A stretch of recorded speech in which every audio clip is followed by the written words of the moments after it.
corny as it sounds, I'm going to leave you with a quote from a character from my favorite anime. And I get it, quoting anime is cringe. Shut up. So there's a character from Attack on Titan named Mikasa, and she said, "The world is a cruel place, but it's also beautiful." And that resonates deeply with me because as hard as we may try, the world may never become a better place. And if it does, we might not live long enough to see that come to fruition. But no matter how bad it is, there will always be good, right? There's relationships that we have with each other, connections that we make. There's sunny days, the unconditional love that we have of our pets. There's art, music, books, video games, movies, our favorite foods. These are things that might feel insignificant or fleeting, but so long as we still have them, then there is beauty in the world. And no population has taught me than the Palestinian people. He or she does their schoolwork seriously, does well, takes school. In the land of What?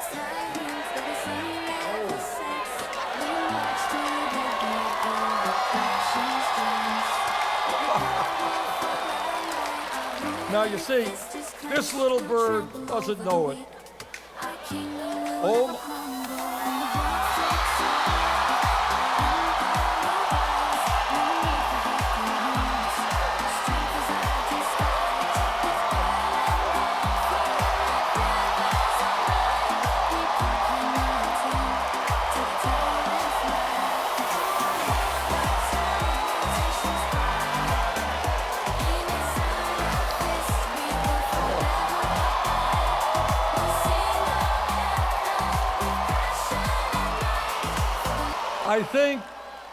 I think there may be some symbolism here.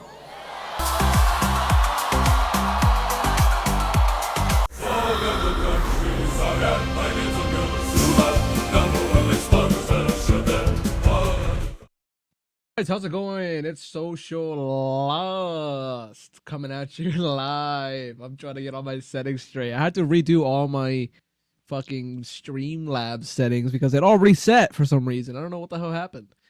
Then I was trying to figure out my my bitrate, my YouTube video bitrate. It keeps lagging when I stream for some reason, and it's really bugging me. I don't like that. And yeah, but besides that, I've been doing good. Very good. All right, guys, let's start the video. Bah. So let's start watching this. This is from Actual Jake. He's a great YouTube channel. He also does cooking. I like cooking. I like food.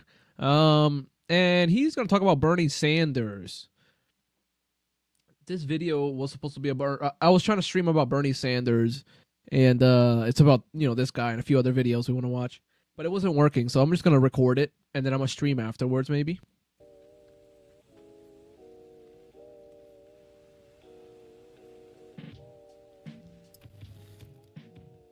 But did you?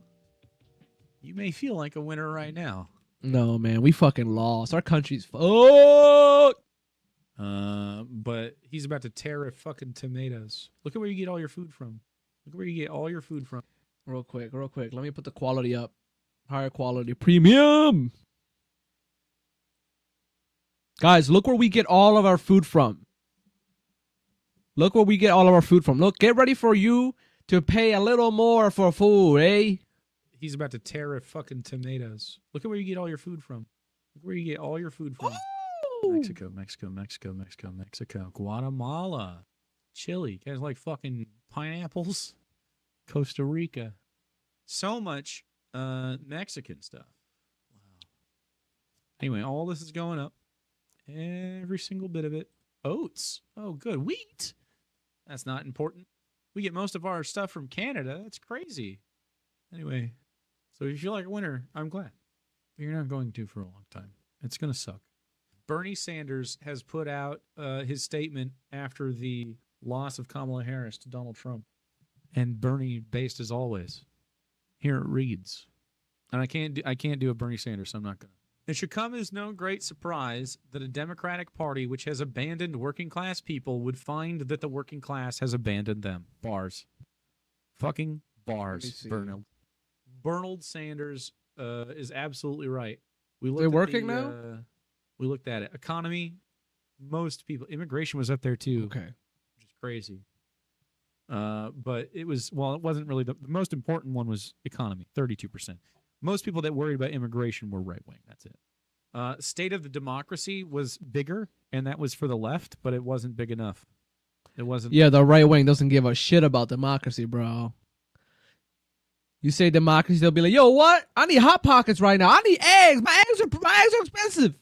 My milk prices, bro. Hey, I want a Tesla though." Enough. We were worried about democracy. People were not worried about democracy on the right. They were worried about the economy. A third of people were worried about the state of the democracy. Everybody else was not. Yeah. They get what they voted for, I guess. And so do we. First, it was the white working class, and now it is the Latino and black workers as well. While the Democratic leadership defends the status quo, the American people are angry and want change, and they're right. Bars burning. They are Today, right. While the Yep. very rich are doing phenomenally well, 60% of Americans live paycheck to paycheck, and we have more income and wealth inequality than ever before. Unbelievably, real inflation accounted for weekly wages for the average American worker are actually lower now than they were 50 years ago. It's crazy. He's been saying this shit since before we... Guys, Bernie Sanders has been saying this since before 2020. He's been saying this shit since he was born. Bernie Sanders has been saying this 2016, 2020, 2010, 28, 1857. Bro, Bernie Sanders has been right. He has been right the whole time, guys, and we always push him aside.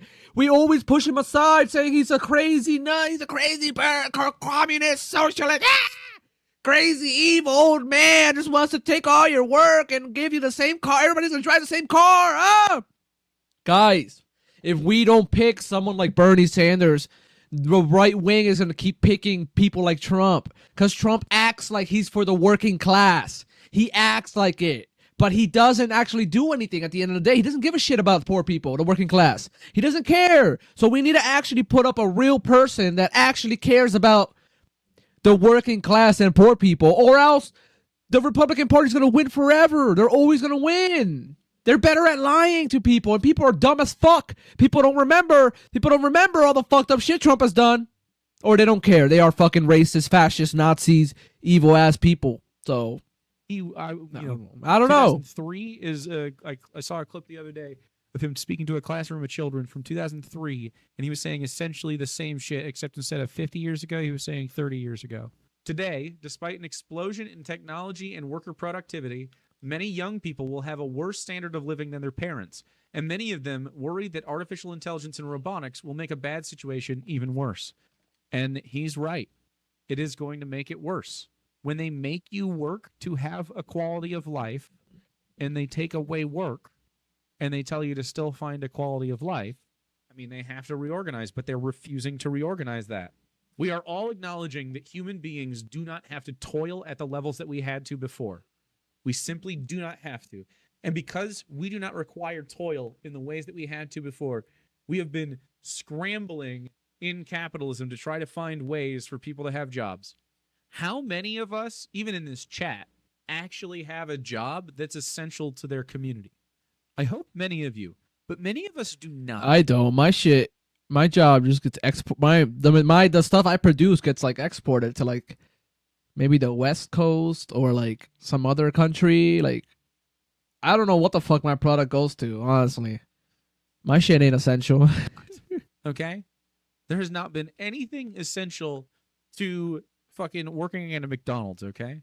I've worked at some restaurants where I thought, you know, this is a pretty central to the community. This would work in the commune. I've worked at a farm-to-table restaurant before. But this is like, you know, how many of us just fucking work at gas stations or work at a fucking, you know, just some consumer shop where it's just stuff people don't need? Which is Right? fine. We can have stuff we want still in society. But to make people toil and work for any sort of quality of life is crazy.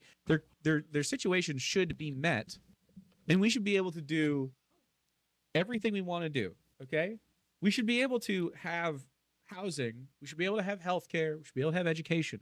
People should be able to pursue careers Preach, brother, preach. in stuff that's not necessarily chasing a dollar, but chasing just the betterment of this world, this society, the community. Don't you want like more scientists and engineers, even if they're not necessarily, and more doctors and more educators, more artists, more people doing cool stuff than you want like fucking hedge fund managers? Like, who cares? You can still do a little of that shit. I don't give a fuck if you guys want to like have some money and kick it around somewhere, but not if people's lives are at stake over it. We do not need robber barons taking everything while we are there just hoping that one of these corporations gives us enough money to live, which is where we're at. I mean, I work on Twitch. I'm one of us. I'm one of them. I just fucking busk. I busk on the internet. And you guys are kind enough to be like, yeah, I'll subscribe to that guy every once in a while. And I appreciate that. But that's like what it is. This is entertainment. I'm like a bartender with no drinks at all. Let's be real though. This is 100% true. And maybe someday if Hassan gives me a lot of money or something, and starts a network of lefties so that we can actually push back against. Please, Hassan, I'll be the Spanish lefty. I'll be the Spanish lefty that does. I do want to make Spanish content, by the way, guys. I'm just so fucking busy in my life, and the bare minimum, it's a stream every once in a while, maybe some edited videos. But yeah, I'll get there someday. Against the right wing a little bit. Where's that George Soros money, baby? Anyway, we should all be able to get together, and I will cook for you, chat. I would cook. Guys, why do you think? Barbecue. Anyway. Why do you think there's so many more right wing entertainers and like commentators and talk show people? Because there's more money. There's more money on the right wing because they're more unethical. They do more unethical things that gets you more money because paying your workers a low wage and not enough to live. Like, not paying your workers a living wage is going to get you a lot of money. But, like, that's unethical. We want people to be able to live and enjoy their job and, like, be happy at their workplace. So, like, that's why the right wing has more money, and they have more fucking right-wingers and money to throw around, and Steven Crowder, Ben Shapiro, Dave Rubin, Jimmy Dore. There's so many guys. Anna Kasparian's about to join them from TYT. So it's like, come on, like, we're so outnumbered on the left. We really need more people to organize and join like groups like DSA. I recently joined DSA in my local chapter. I want to go to one of their meetings soon. It's gonna be fun. Sing us a song. I'm gonna read this instead. Today, despite spending far more per capita than other countries, we remain the only wealthy nation not to guarantee health care to all as a human right, and we pay, by far, the highest prices in the world for prescription drugs.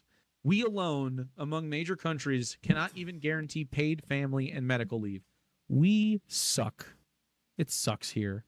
It's like, it's so crazy because we have a lot of access in America to stuff we, like, what you would call luxuries, computers and TVs and PlayStations and all that shit. A lot of entertainment all the time, which is great. I love entertainment, but we have a really hard time meeting our needs. So it's like a grind to get to those, and then when we're done doing that, for most of the people that live, it's like, okay, well now I have just a little bit of time to enjoy my downtime. How many of you got home from work today?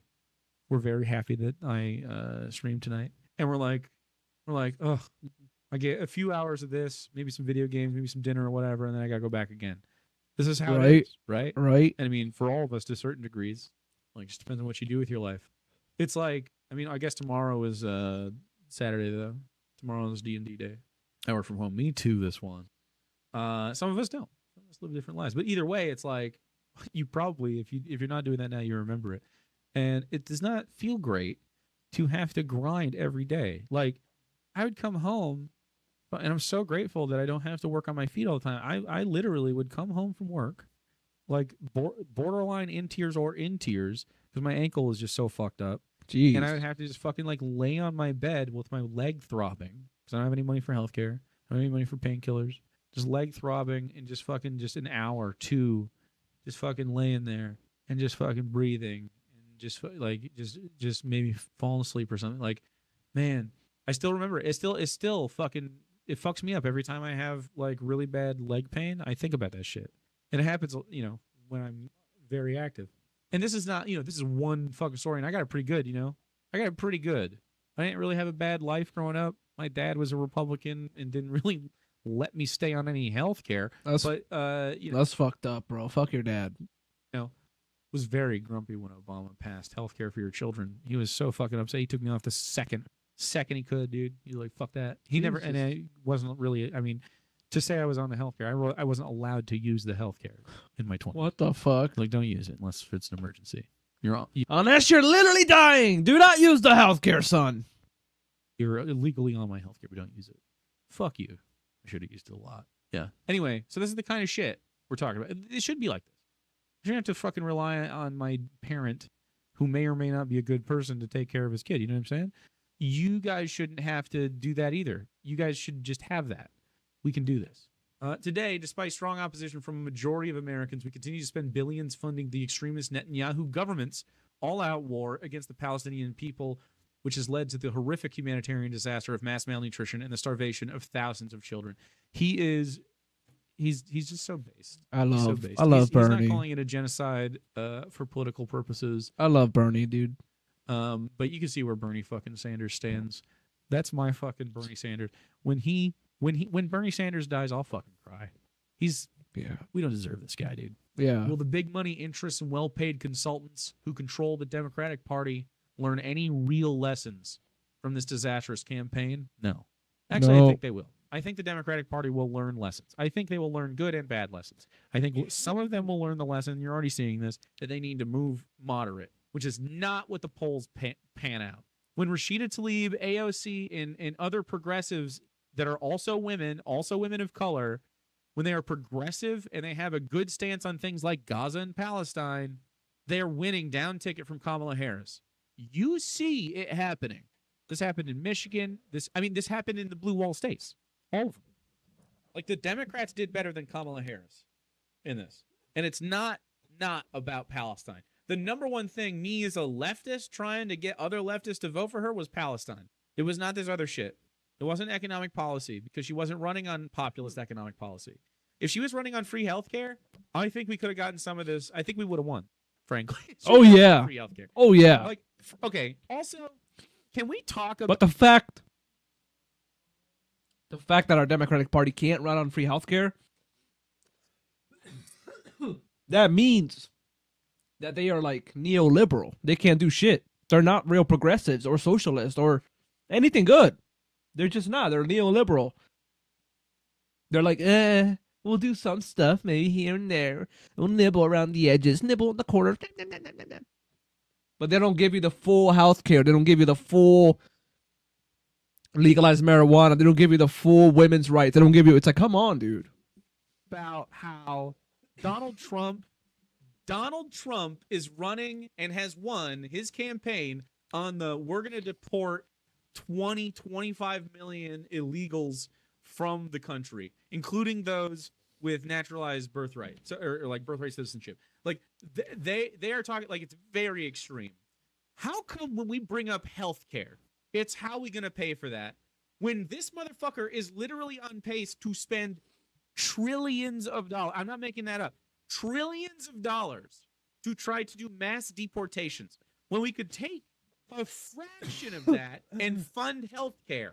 You could still deport 10 million. You can still be racist as fuck.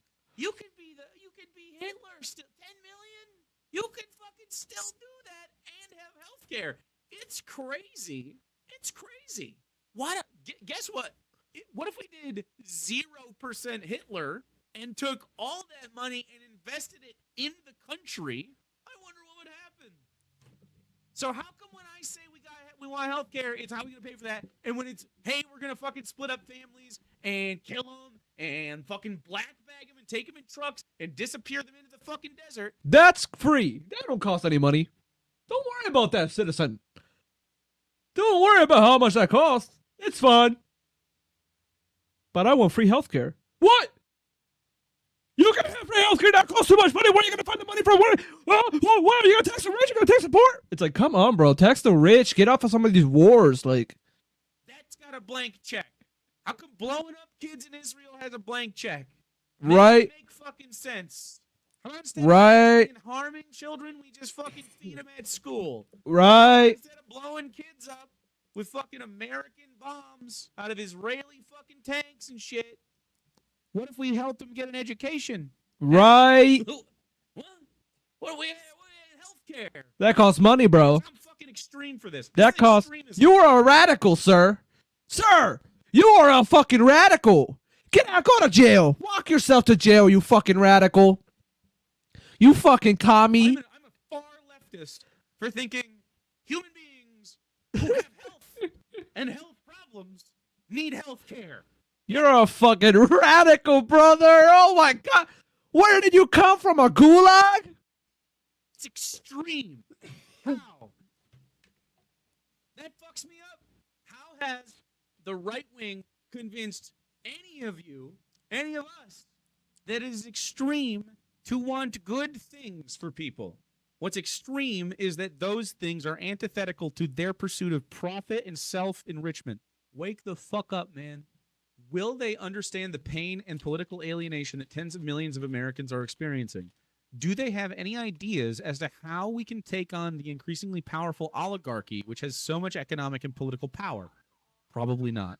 Thank you, Bernie, for saying probably not there, because the Democrats never fucking learn a thing. They never Liberals, learn, yeah. It's flawed. You don't go far enough. You're pussies. You go too far right. In the coming weeks and months, those of us concerned about grassroots democracy and economic justice need to have some very serious political discussions. Stay tuned. Bernie Sanders. Yo, is Bernie starting the next revolution? Let's go! Let's go! Yo, Let me in the game, coach. I don't know Bernie! any of this shit. What do I do, Bernie? Organize? I gotta organize? Tell me what to do. I'll do it. Tell me what to do. This is so fucked. It just does not have to be like this. Meet people's needs. Strife drops. Tensions drop. People's needs go unmet. The right foments hate within them and scapegoats their problems. We need a new fucking party. Bernie could lead a coalition to start a new party even. Let's do it. We do not need the Democrats. Fuck the He's Democrats. an independent, but he caucuses with the Democrats. We don't need the Democrats. I'm done with them. I didn't give them any. I bought that hat, which I guess counts. I bought this hat, which I fucking like, which sucks. This is a cool hat. It's a cool hat. It's fucking dead to me. It's a cool hat. I really like it. It's Maybe I dead. can It is the dead. stitching it. It's fucked. It's fucked. over. It's It's a cool Jover. fucking hat. I guess I could just get the Chapel It's Jover, bro. That has Jover. Roan one. The prisons. Private prisons went up. Trucking companies went up, and there was a trucking CEO that was like, "Oh, Mr. Trump, we can start pumping, hundreds of thousands of peoples in the truck. We can fill them up in the truck right now. All you gotta do is tell them where to be and where it went. We'll do this contract right now. We'll fulfill this human trafficking, literally. Like we're gonna see trucks driving down the highway with people in it, like cattle. I have some ideas on some resistance now." I have some ideas on some resistance. Those are not cheap things, those trucks. Anyway, there's lots of things that you can do. Yeah, they're monsters. Keep nails in your pocket. Hey, nails? Hey, Slowing them down. Hey. Jake, take the stitching out. All but har. Har. What if I just kept is? Is? Just is. I mean, look. Off center is. Why is my camera I lagging? could keep just walls, honestly. I'm still down with Tim. I was never down with Kamala. That I'm Camera, are you okay? Rooted for her so hard, but like I said, K-Hive till the fucking election day, and then it's fuck you time, and here I am. It's fuck you time. Walls 2028. Nah. I want a leftist, but I'll take Tim Walz. He's progressive. Balls 2028. Watch this, guys. Next, Bernie Sanders. In like 1980 whatever, a long time ago. So there's this clip of Bernie Sanders that went viral a day or two after Kamala Harris lost the election to Donald Trump. And this is a video from all the way back in 2003. Woo! Dinosaurs were alive, bro. Bernie's at some event where he's talking to, it's either high school or college kids. They're discussing politics. And everybody needs to remember what was going on at the time Bernie was giving this speech, right? This was kind of the beginning of the Bush era. The Iraq War was already underway. The war in Afghanistan was already underway. Whoa, Kyle looks weird with the light. But this was like the beginning of the Bush era, which you got to understand, man. I cannot overstate just how much growing up in this generation, in this era of politics, radicalized myself and many other millennials. In fact, when you look at the political ideology chart and the direction the different generations are moving as they age, every single age group, silent generation, baby boomer, Gen X, and even Gen Z now, who are younger than millennials, they've all gotten more conservative over time. Everyone. The only one that's gotten further left is the millennials. And I really think a lot of that has to do with what we lived through, right? If you were born around the same time I was born, I'm 36 years old, but there's a window there where if you were born within the millennial generation, think of the things you had to witness, right? You had to witness The 9/11. Iraq, 9/11. You had to witness the war in Iraq, the war in Afghanistan. Those wars were based on lies. You had to witness torture and the Patriot Act and Columbine and countless mass shootings and the subprime mortgage crisis and the Great Recession and the rise of Trump. And I mean, the list goes on, right? It's Yep. just one COVID, one cataclysmic disaster after another. So there's this sort of like, I don't know, built-in thing to the millennial psyche of like, shit is fucked and we gotta do better. And so we're a generation that has really, held firm to our values that and our ideals that there's got to be something better than this and we got to fucking work for it. Right? We can't do this insane Reagan era bullshit forever. We can't be hyper individualistic, every man for themselves. We really got to have a different narrative, have a different ideology, have a different philosophy, have something that gets us on the right track. So here's Bernie talking to these For real. students, and what's amazing about this clip, as you're about to see, is that he's basically sort of perfectly predicting the rise of Trumpism before it even happens. Watch this. How does the Republican Party do so good? And now I'm going to tell you something that very few people in Congress will tell you. If you are the Republican leadership, and this is what your goals are. Your goals are to give huge tax breaks to the very richest people in this country. Yeah. What Your are goals it? are ultimately to privatize Social Security. So Yup. Wall Street can make money from that. Privatize Medicare so the insurance companies can make more money. Privatize education. Do away with public schools. If those are your goals and you said that to the American people, you think you get a lot of lower. There are many members of the Congress today, Republicans, who not only will not raise the minimum wage, which is $5.15 an hour, you know what they will tell you, honestly? They believe in abolishing the minimum wage. Did you know that? Check it out. I'll tell you the truth. So that if Americans can work for $3 an hour or $2 an hour, not a problem. Yup. Now, if you had an agenda like that and you went before the American people, tax breaks for the rich, destruction of Medicare, destruction of Social Security, as we know it, lowering the minimum wage or abolishing it, how many votes do you think you'd get? Not a whole lot. Maybe the richest 1% would vote for you. That's not a lot of votes. So what do? Got a problem. You package it. How do you package it? And here I want you to pay attention. This is bad stuff. I don't mind debating people who say, I was on the Hannity show, Sean Hannity yesterday, and Hannity, extreme right-wing guy, he loves these tax breaks for the rich and so forth, so we had a little bit of a discussion about it. Actually, it was a loud discussion. Ha. But I don't mind people who are upfront about that. Okay. Give the rich more tax breaks, we can argue that. But that doesn't win you elections. So this is what you do. What you do is divide people up. Yeah. Question, how do I get elected? I said, I try to bring people together. We fight for women's rights. We support the rights of minorities. We support the rights of workers. We bring the majority of people together. And occasionally, honest people will have differences of opinion. In this room, there will be differences of opinion. But everybody in this room is in agreement that everybody should have health care, right? Question number 2, should we increase funding for education or should we lower funding for education? Raise your hand if you think we should increase funding for education. Okay, you're on the side Yeah. of Americans. Okay. So on those issues, we bring people together. Now, what do the Republicans try to do? And they use it in what we call kind of language that they don't not upfront about. What do? We divide people up by races. Affirmative action becomes the issue. All them black people getting the jobs that we white people used to have. Split people, working class, white against black. Instead of working together to create decent jobs for all. Those uppity women now, they want the right to choose. We'll split people on the abortion issue. We'll split people up on the gun issue. We'll split people up on religious issues. You follow what I'm saying? So you split people up, and then they end up, if you're a middle-class person, voting against your own interests, and the rich go laughing all the way to the bank. Okay? And they very often play white workers off against everybody else. And we try to bring people together to say, look, we're all in this boat together. Whether you're black or white, whether you're Hispanic, whether you're Muslim, whatever you may be, everybody needs healthcare. How do we create a healthcare system that works for all people, not divide people up? Everybody knows that the kids, young people, do not make it into the middle class unless they have a decent college education. So how do we make college education accessible to all people? Not an expensive proposition. A tiny, tiny fraction of the president's tax breaks for the rich, if we put into financial aid, would make sure that every young person in this country could go to college without going deeply into debt. You know what? The vast majority of the people support us. But in order to do that, we've got to bring everybody together. And many of these, not all, and I'm not here to disparage all Republicans. Some very decent people happen to be conservative. I respect that. But some people who I don't respect will play off women against men, black against white. Oh, the gay issue, very, very big issue. Okay? Straight against gay, right? We're all supposed to hate gay people. So we'll split that group up.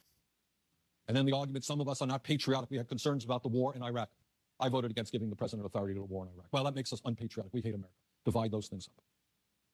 And that's how they succeed. And they succeed with the help of the media. Because the media will not talk about how, in a sense, the common problems that Americans face and how we bring people together. And that's what I believe. I believe that on issues like everybody in this room thinks, I think, that instead of giving tax breaks to the rich, we should increase federal aid to education. Anyone disagree with that? Well, you know what? Most Americans agree with that. All of you think that every American should be entitled to health care. I suspect most of you think we should not have a trade policy which allows corporations to throw American workers out on the street and run to China. Yep. Most Americans agree with that. And our job is to bring people together on common interest. And some of these extreme right-wing people, you watch the issues that they talk about. Affirmative action they use to divide. The issue of abortion they use to divide. The issue of guns they use to divide. And our job is to say, let's focus on basic economic issues. How do we expand the middle class? This is a great country. Why is it the average American is working longer hours for low wages than 30 years ago? Let's talk about that. Okay? Damn. Woo! I mean, that's literally exactly what we're doing. Let's go. You know, and even I thought, I love Bernie. people are going to see through Trump this time. He was already president in 2016. He already did massive tax cuts for the rich and deregulation and gave the wealthy everything they wanted and screwed over working people. And we lost 2.9 million jobs, and he outsourced 200,000 manufacturing jobs, and he's super corrupt, and he did, countless interventions foreign policy wise, bombed Syria, bombed Somalia, ripped up the Iran agreement, got rid of the Paris Climate Agreement. He did all these things. I thought there's no way people are going to fall for this again. But I was wrong. I was wrong. And the reason I was wrong is exactly what Bernie is explaining here. Donald Trump had a story. Donald Trump had a narrative. And that narrative is, I know you're fucking pissed. I'm fucking pissed too. Yup. I know you're angry. I'm the most angry guy you'll ever see in politics. Yup. And I'll tell you who's to blame for all the problems. I will tell you. It's the rich, It's the the- billionaire. The immigrants are coming in this country. They're taking your jobs. They're getting free stuff. They're getting all the welfare. The That's- government takes care of them and doesn't take care of you. That's what You Trump do says, best yeah. education. That's what Trump says. That's what we got to do. This was his argument. Blame the immigrants. Blame the cultural elites. People like in Hollywood. Blame the Democrats. Blame the trans people. These people are the reason why you're pissed off, you're angry, and you're struggling. And the Democratic reaction to that narrative was, here's our list of policies.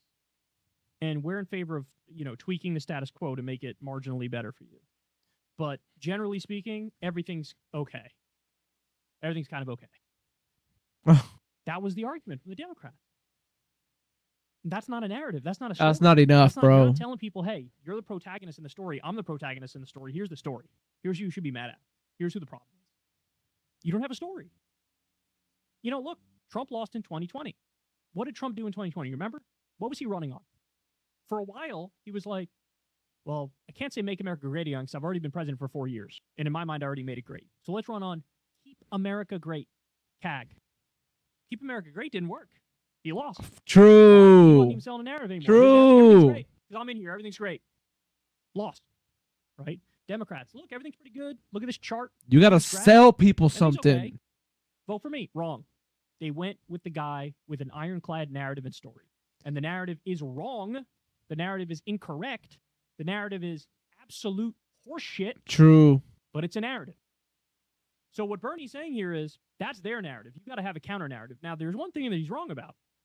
The thing he's wrong about is he was like, well, I bring people together, right? That's what I do. I bring people together, and they divide people. I'm against dividing people. Here's the thing. I think it's a dark part of human nature. They want a story, they want a narrative, and they want to know who to blame. True. And so really, the messaging that works even better, yeah, Bernie, you bring people together, but you bring people together around a common enemy. Who is the common enemy? The billionaire. Class. Yep.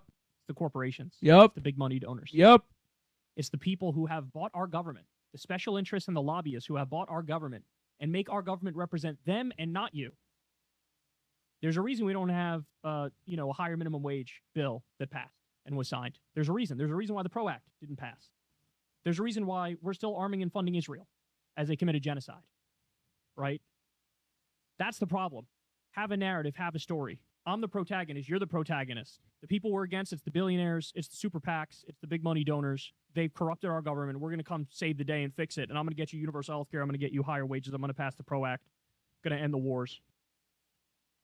So this perfectly predicted the rise of Trump. This is exactly what Trump did in 2016 and exactly what he did in 2020. I thought people would see, in 2024. I thought people would see through it in 2024 because he was already president. Shit sucked. They didn't see through it. Nope.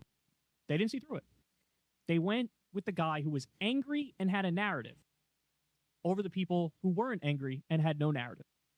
So what's the lesson? Be fucking angry, right? And have your narrative. But Democrats, of course, are hesitant to run against the billionaire class, to run against the big money donors, because their coalition is wealthy and they take a lot of big money donations as well, right? Understand something. The Republicans don't overturn the apple cart, right? They don't upset the status quo. They don't. They take more big money. So, but they're not running against the donors. The Democrats would have to if they want to have a real populist revolt and actually win and hold on to power. That's what you got to do. So look, this lays it all out here perfectly. It's their classic game. Divide black and white, divide along gender lines. This election cycle, the For real. boogeymen are immigrants and trans people. Those are the two biggest boogeymen. And of course, Democrats. He runs against Democrats. He wants to deploy the military against Democrats. So that's another thing to take away from this is a divisive politics is not a negative. Being divisive, You gotta being arrogant, being unhinged, You gotta be that's divisive, not a yo. negative. Trump is the most unhinged political candidate we've ever seen, and he won twice. So the idea now that Democrats are saying, well, maybe we should capitulate more to Trumpism on this nonsense. Utter fucking nonsense. Don't capitulate. Do less capitulating. Less. Kamala was running on, being tough on the border. Why? You're never going to out-tough the Republicans. And also, immigrants aren't the fucking problem. So let's stop playing along and pretending like they are the problem. They're not. They're not even remotely the problem. So look, there's the lesson for you. You made it perfectly clear. It's a matter of what we do with it. Yup. All right, guys, that's the story. That's the show. Love y'all very much. You know the drill. Everybody, please click like, click subscribe, click that bell icon so you get a notification every time a video drops. You can support this show on Patreon if you'd like, or you can support with the thanks button on YouTube and leave a little tip. Remember, I've never talked to any advertisers ever. You guys help fund the show from the ground up, and it means the world. I wouldn't be able to do it without you. This is what actual independent media looks like. It's not fucking 17 ad read breaks. It's not hawking some bullshit product every show. No, never have a Right. conversation with an advertiser. So again, thank you very much. Even if it's just $2 a month, it helps out massively. All right, I will see all of you back here tomorrow. All right, Hey, buddy. y'all. Thank you so much. Do me a favor and like and subscribe. It helps out big time. And By the Rational National. Charts clearly explain why Trump won. It's been about a week since election day, so I think it's time, with all of the data that we have and some interesting charts that I've come across, to finally explain what happened on election day, where the Harris campaign went wrong, and what to do in the future. Wild to see the differences here, but maybe some people, I'm guessing these 25% were more conservative voters. Then again, I saw one clip, vote share. The first time this has ever happened. So you see the U.S. election there as the red dot. Mm. You could argue the Harris campaign actually fared better than some other countries or some of the incumbents in other countries, but global inflation was a serious issue. So basically, because of global inflation, every party that was in power already lost in every country. Every government that was in power already lost because of inflation, because of the pandemic and all that. So look, there's America, and they all lost. That means like in every of these countries, like the other party won. Essentially leading to a lot of whoever was in power, regardless. It's not just, we're talking parties that are conservative, parties that are liberal, all being thrown out because it was simply, hey, things are expensive, affordability is crazy. Whoever's in power right now, you're gone. Kamala Harris, if she was going to succeed in this campaign, had to truly separate herself from Joe Biden. If Joe Biden had not dropped out, he would be, near the bottom of these dots here. It would have been an even greater loss for him and the Democratic Party. Him dropping out allowed Harris to have a little bit of a boost, but it wasn't enough to take her over and actually win the election. She really had to separate herself. And when you're on The View saying things like, I can't think of a thing I would change, I can't think of a thing I would do differently than Joe Biden, you're going to lose the election. I understand. She's the VP. It's hard to do. Well, if you want to win the election, you had to do it, and you didn't do it enough, or really at all. So that gets to the next chart here over what happened. So Steven Semler here, get his title. This is, he tracks charts and policy, co-founder of SPRI, writing here, Biden approval rating after passing the American Rescue Plan at 57%, his highest of the entire term. Biden approval after most pandemic aid programs expired went down to 43%, and then Biden approval after all pandemic aid programs expired, 37%. That gets to the second most important chart of this election. Several key U.S. anti-poverty measures expired or were eliminated after 2021. All of these programs that people benefited from ended while Biden was president. He brought many of them in, but they ended while he was in government, while he was the president. So regardless of how many Republicans did or didn't vote for them, in the vast majority of cases, zero, regardless of whose fault it may have been, Joe Manchin, Kyrsten Sinema, again, I still would say Joe Biden should have pressured them more, but regardless, people don't see that content. The vast majority of voters see, hey, things were better, now they're worse. Who's in power? Joe Biden, get him out. Yup. In this case, Joe Biden, Democratic Party, get them out. So this was the result, because you had here an election where lower income voters, whether it's people making under 50K or people making under 100K, voted with Donald Trump in the majority. Harris won voters who made over 100K. You dumb And, fucks. their issue may have been state of democracy. You Worried about dumb Trump, which is, fuck. of course, is a real concern. These are things that are discussed before the election. Dumb The fucks. fact that Trump tried to steal the last one. That's not somebody you want anywhere near power. But if the state of your life is, hey, I can't afford anything, things got worse while Joe Biden was the president, because whether you want to blame inflation, whether it's all these programs ended, whatever the issue is, their lives got more expensive. And their issue was the economy. They voted with Donald Trump. Also, worth noting here, the issue of immigration. Why even the fact that Kamala Harris again and again pushed a right-wing message on immigration? Why even bother? You could have blazed your own trail, pushed a more progressive immigration proposal. But instead, no, we need more cops at the border. We need to deport more people. You're not going to win against the ultimate demagogue. Yeah, you you might as well have your own message. idiot. God damn it. This gets to the issue being turnout for Harris. That's her issue. The issue here isn't, oh, she could have won over more Republicans. No, they're not going to vote for her. You win over people that you can actually get out to vote if you appeal to them with your own message. And in some cases, look, she had some of those policies. Expanding Medicare to include long-term at-home care, a fantastic policy. It took a back seat to discussions around immigration and democracy. And Wow. to be fair, abortion rights, a very important issue. Harris won those voters, at least not to the degree that I think she should have.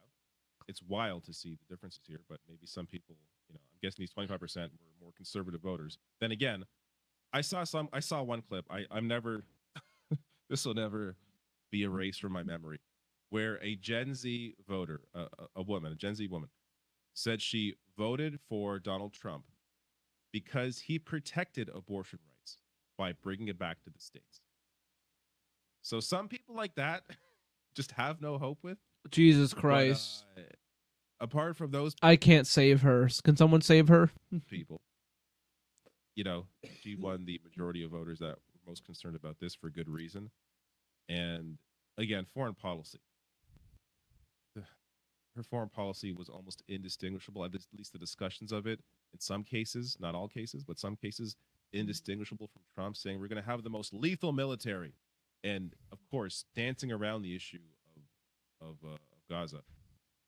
By not properly taking that on, again, you lose a lot of those voters. Look at how Michigan voted. Rashida Tlaib overwhelmingly wins her district. Kamala Harris lost her district. Yup. These are population centers, a population center in Michigan, and you lose it because you're not willing to be honest about Check what's going on there. this out. And that goes to issues like this. Missouri, deep red Missouri, passed an increase to minimum wage and required paid sick leave. That's a progressive policy passing in a state that voted for Trump.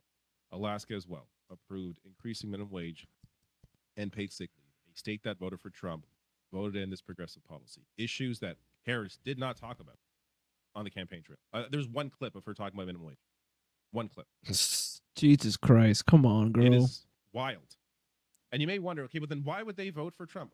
It's not that they're voting for Trump. It's that Harris isn't bringing out the people that she needs to vote. The Trump voters voted for Trump. Yes, she peeled off a lot. She peeled off people that she may have been able to get in some cases. But she would have brought out a lot more people, a lot of people in that lower income that would have voted for her if she had spoke to these issues in a more direct way and made it clear, as she did at the beginning of the campaign, discussing corporate price gouging. Yup. That was discussed in maybe her second speech, and then it barely touched on the rest of the campaign, at least in terms of what the campaign was focusing on. I'm sure it was mentioned here and there in a campaign speech, but in terms of what the messaging out there was, it was largely about the danger of Donald Trump, which is a real thing, but this is an economy where people are struggling, and we're not speaking enough to that in a serious way where you are really calling out corporate price gouging. So in lieu of that, Trump's excuse for it is, immigration. Immigrants, that's why everyone's poor. When there's nothing there. But he at least provided an answer where Harris was not. That gets to the where to go from here. So, that comes later. That gets to what the Harris campaign did wrong. As I've already discussed a lot of that. But another aspect of that is people like this. I want to be clear. It isn't just Tony West, but it's the willingness of the Democratic Party and Look the at Harris this. campaign in particular here to take on these sorts of corporate advisors. So Tony West. Kamala took on her brother-in-law, who is a corporate insider for Uber.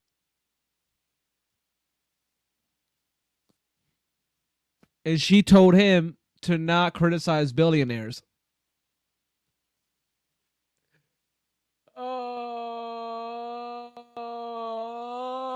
Stop taking advice from these rich fucks. You're gonna lose.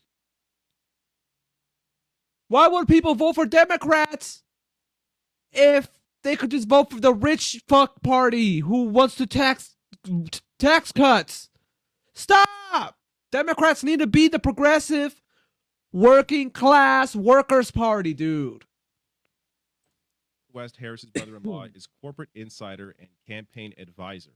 On leave as Uber's chief legal officer, West plays a pivotal role in the Harris presidential campaign. This piece was put out October 29th. So I want to be clear, this isn't even a hit piece. This is just a piece discussing, hey, this is Tony West and he's advising the campaign. This is who he is, what he's about. And well, can you guess what Tony West, Uber's chief legal officer, can you guess what he's about? He's about the interests of corporations. So I want to be clear before I get into this. Trump's inner circle, yes, of course. Also, all corporate interests and, family, all tied in his campaign, of course. The difference here being he's able to lie about why people have issues in their lives in terms of the economy. The Harris campaign, on the other hand, had started off touching on the right messaging, bringing in someone like Tim Walz, who passed with a one-seat majority. Tim Walz is good. Incredibly populist platform, including things like free breakfast lunch for kids. Things that you could have run on and discussed again and again and again was brought up, in the introduction of him and then never touched on again.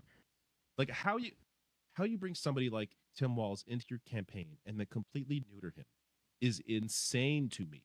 But it's because of advisors like Tony West, other corporate advisors like that. This is the reason the campaign failed. That gets to, who this guy is. West's prominent behind-the-scenes role in Harris's campaign raises questions about whether he is shaping her views on powerful corporate interests. Of course he did, including his own, as Harris's policies in the White House could significantly affect Uber and indirectly the value of his stock holdings. I'm even this is almost a defense of West here. I don't think he joined the campaign to be like, I'm going to help myself in Uber. It's the company that somebody like this keeps. When you apparently he made over $40 million over the past 3 years, 40 million. When that is your life, when cocktail parties is your life, when you're around people that are incredibly wealthy, you have a certain worldview that others don't have. It's natural. For real. It's human nature to simply understand what your surroundings are. For real. Having someone like this to advise you on how to connect with 300 million people who don't have that worldview is insane. That gets to some of his past here.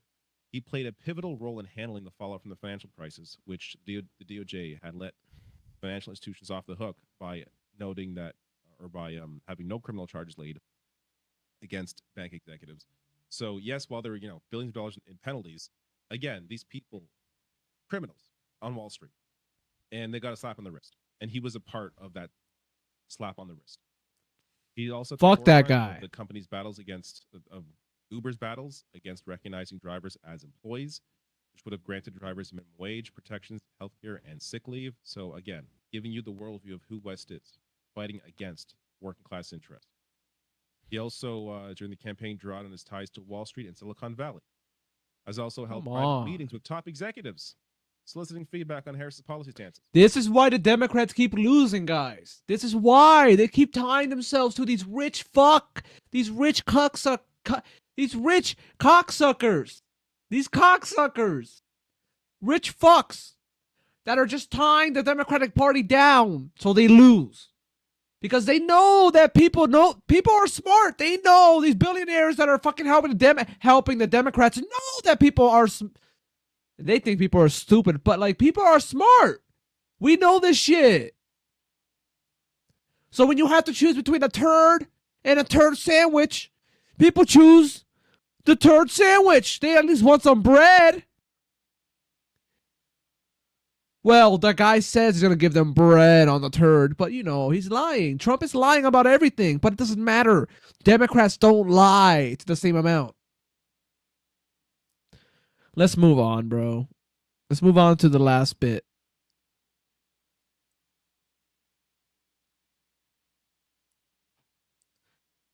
That gets to where to go from here. Bernie Sanders has a great piece in the Boston Globe. I'll link to this below the video. I'm not going to read through all this, but I'll just grab a couple of things out of it. Democrats must choose the elites or the working class. The Democratic Party has to be very clear. No more dancing around corporations and neoliberalism and privatization. No more dancing around these issues. Be very clear. It is us or them. Us, the working class, or them, the elites. If that message is not made clear, elections will continue being this close. Because, again, Trump is providing an answer, even though he's not providing the correct answer. He's providing an answer to what people are feeling. Democrats will be in the minority in the Senate. This is a great point by Bernie here. Democrats will be in the minority in the Senate and probably the House. In the new Congress, they will still have the opportunity to bring forth a strong legislative agenda that addresses the needs of working families. If Republicans choose to vote those bills down, which of course they will, the American working class will learn quickly enough as to which party represents them and which party represents corporate greed. It isn't just about, as he mentions here, it isn't just about the Democratic Party taking on this sort of agenda. I'll mention some of these policies in a second here, but it's not just about taking on this agenda. It's also about being able to set a narrative. The Democratic Party has been so bad at setting their own narrative. They're always reacting to what Republicans are doing. For real. They have to set their own narrative, put bills together, try and pass these things, and make it very clear in media appearances across the board. Have a clear, coherent, consistent message. Whoever it is on TV discussing this. Hey, we tried to pass, for example, a raising the living wage, raising the minimum wage to a living wage, and they voted it down. We tried to protect senior citizens by increasing Social Security benefits, and the right voted it down. Make it very clear, hey, we're trying to fight for this, and Republicans continue voting against your interests. This is the issue the Democrats have had. It's always been reacting to a narrative that the Republicans have set. Democrats have to set their own narrative.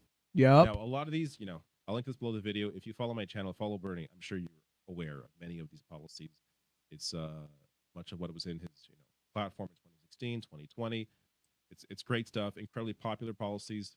Again, you go down. I did a video, you can go and find it from a few weeks ago, where it showcases the policies from Kamala Harris and Donald Trump. And it asks people, hey, which policy here do you agree with? And it takes the names off of it. So people don't know if it's Kamala Harris's policy or Trump's policy. The vast majority of people sided with Kamala Harris. Yup. Her platform compared to Donald Trump. And again, to be clear, some of those policies didn't go anywhere near far enough. But the message was sent. Hey, more these economic policies that lean more progressive, that I may not be campaigning on a lot. Kamala Harris barely mentioning some of this stuff, like expanding Medicare to include at-home long-term care, but very popular. Yep.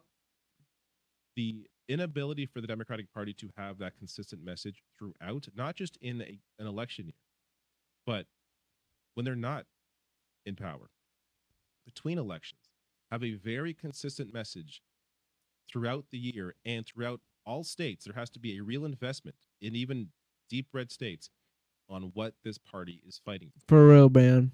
Now, I'm under no illusion that this is going to happen overnight, because already there is disagreement from, between Democrats about what the issue is here.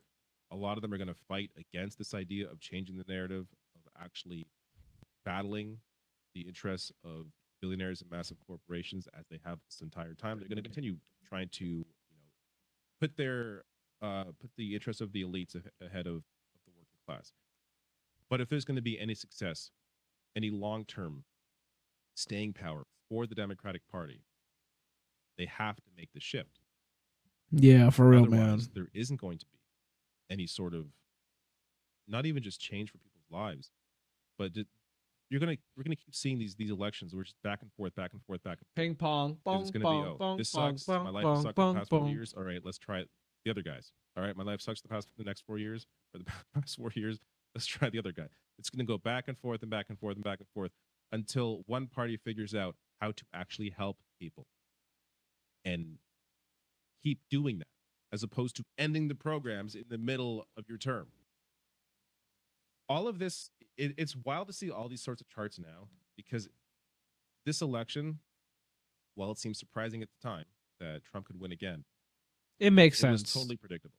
based on what had happened in other countries, based on the fact that Harris did not separate herself enough from Joe Biden, based on the fact that Joe Biden ended these popular policies that actually help people in the middle of his term. All of this, this Trump win was completely predictable. And the next one is also going to be completely predictable if the Democratic Party does not turn things around. Yep. That's crazy. And all this billionaire money. Given Netanyahu, Prime Minister Netanyahu, and the super right-wing racist government of people like Ben-Gvir and Smotrich, a blank check, right? Biden says we need more aid in the Gaza. They say, no, maybe a little trickle more. Biden says sends more bombs. He says, end the indiscriminate bombing. That's a Joe Biden quote. Doesn't happen, sends more bombs. I think this is going to be a stain on Biden's otherwise successful foreign policy agenda. He has essentially been played by Netanyahu from day one. And every time the President of the United States says, this is what we, the United States, think is in our interests, please do it, he gets the back of the hand from Netanyahu and refuses to take any action. Yep. You just heard from Democratic Party Senator Chris Van Hollen, who had some surprisingly harsh words for the Biden administration. And nothing that he's saying here is surprising. We all see what Biden is doing to embolden Netanyahu's extremist government at every step of the way, in every way. But to hear a sitting senator say that is actually very refreshing. Now, to demonstrate Van Hollen's point, on October 13th, the Biden administration sent a letter to the Israeli government outlining 19 specific actions that they needed to take to mitigate the suffering of Palestinians in Gaza. Now, in this letter, Secretary of State Antony Blinken and Defense Secretary Lloyd Austin warned that a refusal to comply with these demands within 30 days, mind you, could result in an arms embargo. And at this point, 30 days have come and gone.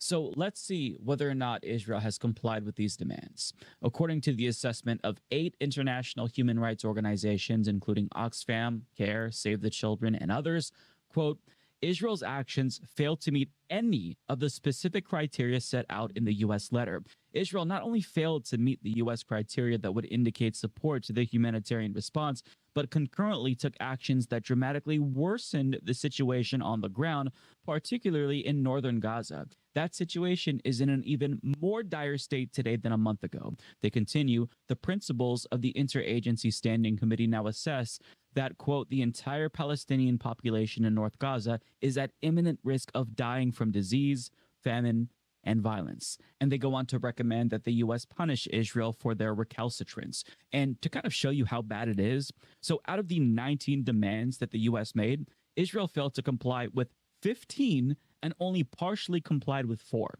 For example, they were supposed to allow a minimum of 350 trucks to enter Gaza per day through 4 major crossings. They failed to comply with that. In fact, if you look at this graph, courtesy of Steven Semler, they actually let in less trucks after the Biden administration made this threat than they did in August and September. Now, on page 2, they were to end the, quote, isolation of northern Gaza by reaffirming that there will be no Israeli government policy of forced evacuation. And of course, they didn't comply with that either. In fact, the day after the election, the IDF announced that Palestinians would no longer be allowed to return to their homes in North Gaza. So not only did conditions not improve, conditions got measurably worse. So since Israel failed to meet even a single demand from the Biden administration, I mean, there's going to be consequences, right? There's going to be an arms embargo since Israel brazenly defied the U.S. government's demands, right? The answer is no. You know the answer. It's no. As journalist Barak Ravid reported 2 days ago, Secretary of State Blinken has decided that there will be no change for now to military assistance to Israel following the deadline the U.S. gave Israel regarding the humanitarian situation in Gaza, and that expires today. The officials said Israel has taken important steps to address the U.S. concerns regarding the humanitarian situation in Gaza and stressed the U.S. wants to see more steps in the coming days. Yeah. So the important steps they're referring to are the 4 demands that Israel partially complied with, which they only partially complied with to give themselves plausible deniability and to give the Biden administration an excuse to not cut off weapons. Now, Vedant Patel, the deputy spokesperson for the U.S. Department of State, was asked by reporters to explain how they can rationalize the fact that they're not changing policy, even though Israel violated all of these demands, pretty shamelessly so. Now, watch this man twist himself into a pretzel trying to justify this irrational decision. From November 1st through November 9th, I don't have updated metric beyond that, but at least from November 1st to November 9th, we have seen 404 trucks cross into Gaza. Again, Tom, the point is not that this number is satisfactory. We certainly don't feel it is. But the point here is that some of the steps that we've seen taken, it is our hope that those steps have created the operational conditions to allow for an additional influx of trucks, to allow for an additional influx of It's not aid. what the letter said. The letter says enable a minimum of 350 trucks per day to enter Gaza. And this is in the context of the letter that says you've got 30 days to do it. And failure to demonstrate a commitment to this may have implications under US law. The United Nations says an average of 37 trucks a day have entered in the month of October. That's 1/10 of what you've asked for. Certainly, there needs to be more progress when it comes to the metrics for trucks, Tom. Why did you bother to put in 350 trucks a day if it doesn't matter? I'm not going to speak to the. I mean, you keep saying you're not going to speak to specific metrics, but you guys are the ones that made those specific. We didn't. We didn't give the Israelis 30 days to do all this stuff. You guys did. And now those 30 days are up. And as you heard from everyone so far, and these aid groups that came out last night, they haven't met them. And all of a sudden you say that the metrics that you put out don't matter. I had never said that they don't matter. What I said was. These are metrics exactly like you put out. It's not a rabbit hole. Meaning I don't want to take up time getting into a specific tit for tat on like truck numbers. I mean, if it's the totality of the humanitarian situation, we have 8 aid groups who came out today and said that the situation has not only not gotten better, it's gotten worse over the past 30 days. So how do you square that with this assessment that or non-assessment that they are in violation?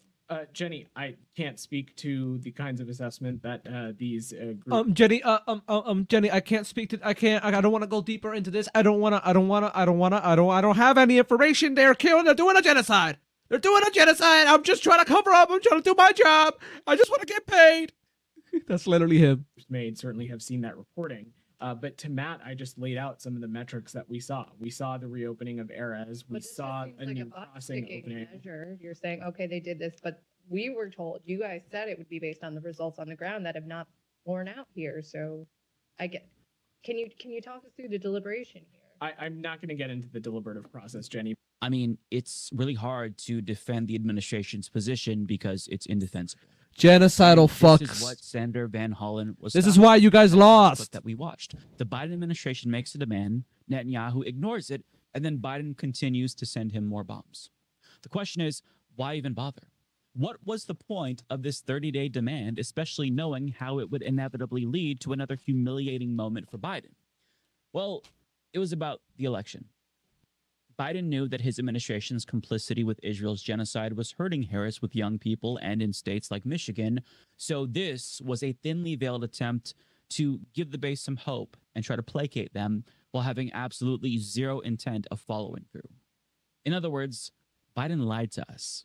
That's and fucked Senator up. Van Hollen doesn't say explicitly that he lied. That word doesn't come out of his mouth, but he heavily suggests that Biden did indeed lie. President Biden's inaction, given the suffering in Gaza, is shameful. I mean, there's no other word for it. And if you look at the letter that Secretaries Austin and Blinken sent on October 13th, they lay out all the criteria against which they're going to measure whether there's more humanitarian aid getting in. None of those, almost none of them have been met. Maybe a teeny little thing that they're pointing to now. They also say, by the way, Knesset, don't pass the 2 bills banning UNRWA. Don't do it. They also say in this letter, ICRC should get access to prisoners. So what happens after the letter goes out? Israel passes the 2 bills, effectively shutting down UNRWA, and they have still taken no action on the ICRC. And still the administration says, oh, it's okay. So look, if the president, if he doesn't mean what he says, then he should stop saying it because he looks so weak. My concern is this was a political attempt to try to send a message to voters a month ago that, oh, the president really does care about the situation, the humanitarian situation in Gaza. Senator, what you're saying is pretty stark. No, this, in light of today's decision, Yeah. where none of the criteria that they laid out, with one possible teeny exception, where we haven't really seen it. What a fucking liar, dude. What a Weasley little fucking liar, dude. Biden. I hope Biden slips on a banana peel.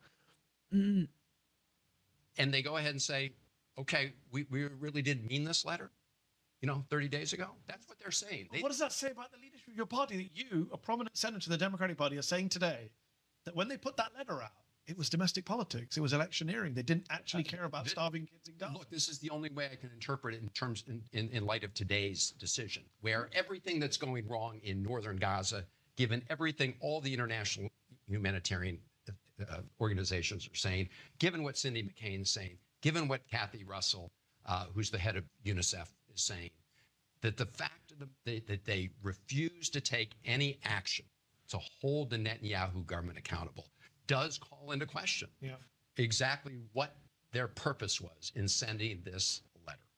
Wow. So a sitting United States senator is heavily suggesting that Biden lied to his own base. Now, it might be obvious to all of us because we knew Biden was lying when they put out this letter, but a Democratic senator basically admitting that is pretty damning nonetheless. Now, nobody is surprised that nothing came of this letter because Biden has been lying to us for more than a year about this situation, and they've been caught lying. Yep. In September, ProPublica published a bombshell story exposing how Antony Blinken literally lied to Congress about Israel blocking aid to Gazans in order to continue sending them weapons. And for those who don't know, it's illegal under U.S. law to supply weapons to countries violating international human rights. But if Blinken would have admitted that, then it would have been illegal for the United States to continue supplying weapons to Israel. So he lied to keep giving them weapons that they're using to kill Palestinians with. So the Biden administration has absolutely no credibility whatsoever.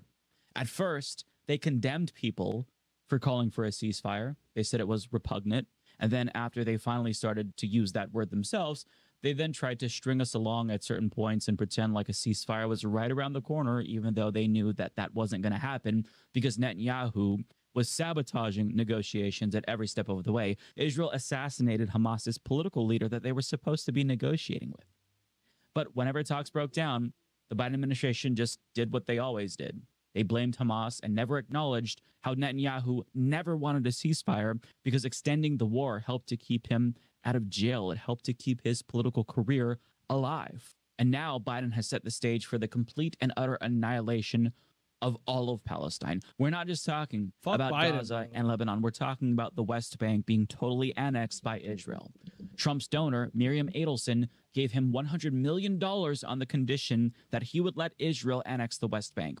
And he accepted those terms. And after he won the election, Israel's far-right finance minister, Bezalel Smotrich, announced that they were making preparations to do just that, to annex all of the West Bank, and he asked for Trump's support. Now, Trump already tacitly endorsed that plan by accepting Adelson's donation, but we got further confirmation that he'd go along with it after naming this guy as the next ambassador to Israel. I mean, there really is no such thing as, and I have to be careful saying this because people really get it. There's really no such thing as a Palestinian state. There's not. Arab and Persian. You don't. And there's such complexity in that. There's really no such thing. That's been a political tool to try to force land away from Israel. The two-state solution, if we mean two governments holding the same piece of real estate, is irrational and unworkable. If there is a two-state solution, the Palestinian state needs to be outside the boundaries of the nation of Israel. There's plenty of land in the world that we could find a place and say, okay, let's create a Palestinian state. There are certain words I refuse to use. There is no such thing as a West Bank. It's Judea and Samaria. There's no such thing as a settlement. They're communities, they're neighborhoods, they're cities. There's no such thing as an occupation. We're about to witness a massacre and ethnic cleansing of nearly 3 million Palestinians in the West Bank. I am so scared for the Palestinian people right now because there's virtually nothing that any of us can do to stop what's already been set in motion. And we've heard reports about how concerned Biden has been about the humanitarian crisis, but if that were true, he'd cut off Israel right now in the 2 months that he still can before Trump takes office. It's not going to make that big of a difference in the long term, but in the short term, he can save some lives. But he won't do that. He's not going to do it. Nobody expects him to do that. He's a Nobody fucking expects him racist to even piece of shit. entertain doing that. Fucking And now asshole, what we're bro. about to witness is a bunch of evangelical zealots like Mike Huckabee. Fuck let Israel Biden, bro. Fuck eliminate Biden, Palestine dude. because he believes that's going to set the stage for the biblical apocalypse. Listen, when you believe you have a biblical mandate to do something like that, no amount of protesting or letter writing is going to change that person's mind. Mike Huckabee literally believes that Jesus wants this to happen so he can return. Mike Huckabee will not be moved on this issue. Trump was already bribed to let this happen, so he will not be moved on this issue. And as it stands right now, we don't know what's going to happen, but it doesn't look good. And Van Hollen is even more terrified now about what's to come because of Mike Huckabee in that position. And he says that. What I worry most about the Trump administration coming in is not only the Gaza situation. I mean, again, because of the lack of action by President Biden and others, Gaza is a wasteland. What I worry about now is what Smotrich said just the other day, which is they want to move full bore in terms of more settlements on the West Bank, continuing to push Palestinians off their land, emboldening the extremist settlers. And in that small area, President Biden as a candidate promised he was actually going to take on these issues in a meaningful way. He didn't, but they did finally, have this executive order to go after extremist settlers. What I worry about is the Trump administration essentially giving an absolute green light to that policy. And if you look at people like Huckabee, I worry a lot. As he should. And Biden laid the groundwork for all of this to happen. Had he cut off the weapons months ago, the massacre would have ended. I say that because Israel can't do this without U.S. support. The massacre would have ended, Lebanon would have never been invaded, and full annexation of the West Bank wouldn't even be on the table right now. But there's so much momentum in that direction, in the worst case scenario, that it's going to be nearly impossible to stop it from happening. So going forward, as Trump takes over, he will be culpable for the suffering that takes place. Make no mistake about it. But none of that couldn't have been possible had Biden not chosen to embolden Netanyahu at every step of the way. And let me be very clear. Some of you may not want to hear this, but Joe Biden is a war criminal. Full stop. He has the blood of thousands of innocent Palestinians on his hands, and he has to live with that for the rest of his life, even if he doesn't really care. He is a co-conspirator in a genocide and ethnic cleansing. He should be tried for crimes against humanity that he enabled, and he should go to prison for that. But as Trump's victory has taught us, wealthy and powerful people don't have to follow the laws that they subject all of us to. And I wish I believed in God so that way I could take comfort in the thought of divine justice and, maybe Biden being held accountable by some higher entity or being confronted at a minimum by all of the Palestinian souls that he snuffed out. But I don't believe in God. Sometimes bad people do bad things and they just don't care and they're never held accountable for it. I wish I had some more rosy or optimistic takeaway, but it's just, we've seen this play out in history before and we're seeing it again. The never again is happening right now. But as corny as it sounds, I'm going to leave you with a quote from a character from my favorite anime. And I get it, quoting anime is cringe, shut up.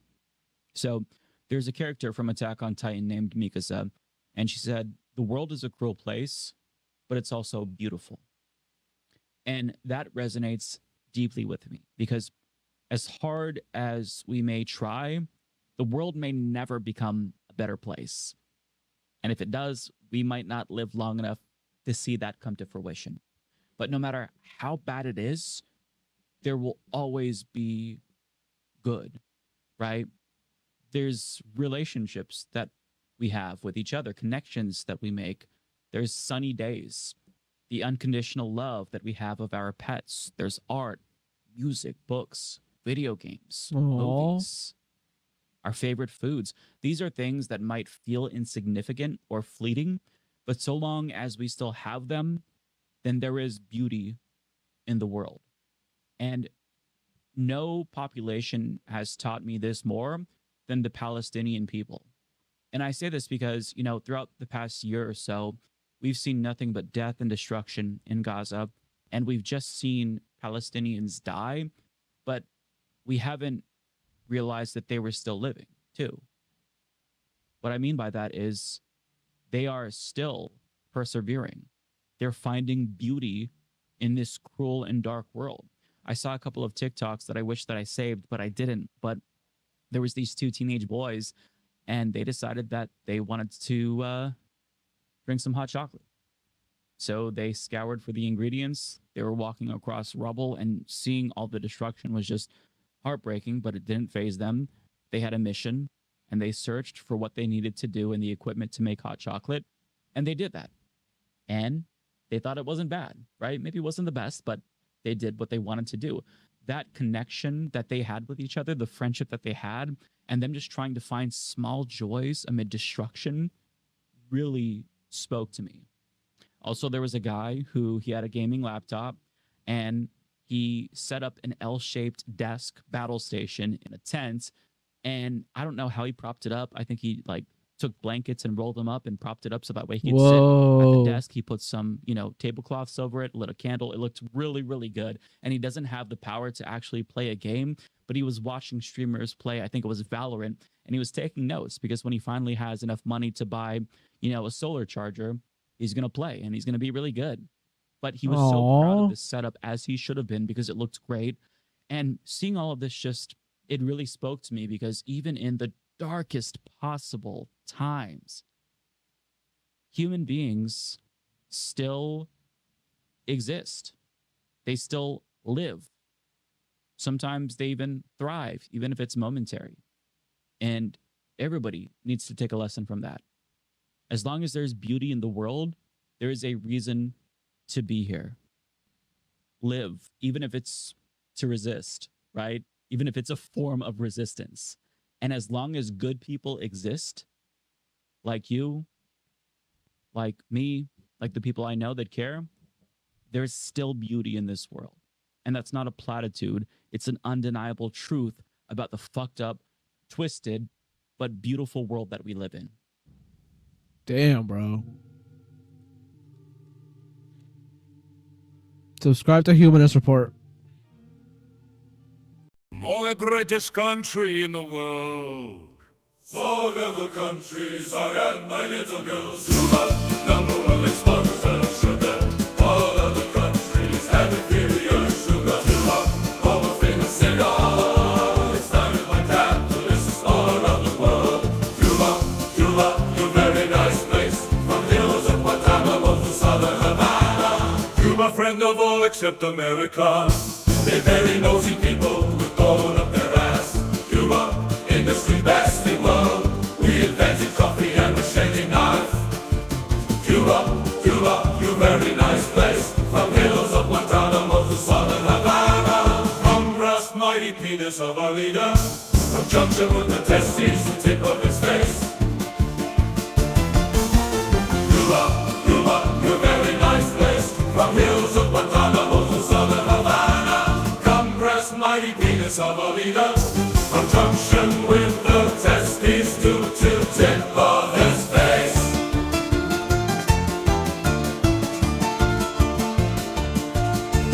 Cuba, Cuba, you very nice place. From hills of Guantanamo to southern Havana. From brass mighty penis of a leader, from junction